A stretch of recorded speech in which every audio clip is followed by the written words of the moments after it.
It definitely is a parent's worst nightmare, and I never dreamed I'd be sitting here and talking about my daughter's life or past life. On her downtime, she went on Facebook, and yes, we allowed it, and I had her passwords, and I watched it.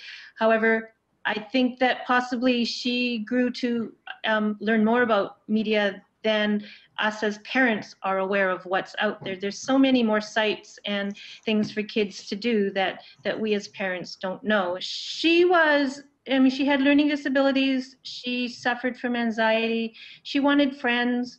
She found them online. Someone befriended her on YouTube and then her Facebook and some other website, and then asked her for some pictures, and she thought it was a teenage boy about a few years older than her or whatever. I'm not condoning what she did was right. It was wrong, but she did it, and then not realizing that that other person was taking pictures and videos of her at the other end. And a couple months later, that person wanted more, and she said no.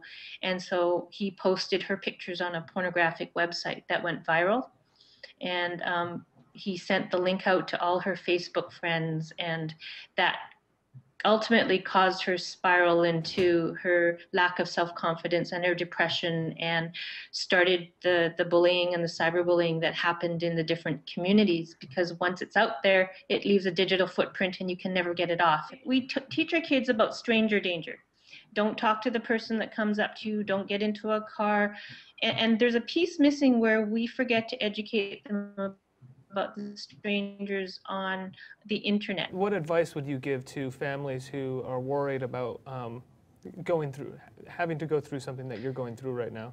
Right, opening communication up in the families, talking at the dinner table, making sure, funny enough, in my family, at dinner time and at meal times, your phones and everything couldn't be at the table. Everything had to be put away somewhere. So I didn't want to hear buzzing or chirping. We just had a meal, and then we could talk about things.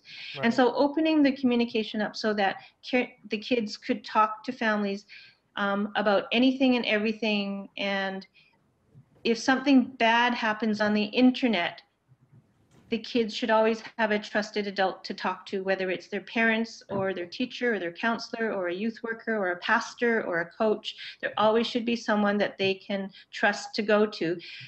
They shouldn't ever feel that if they've done something wrong, it should be hidden, because that's when the problems start to happen.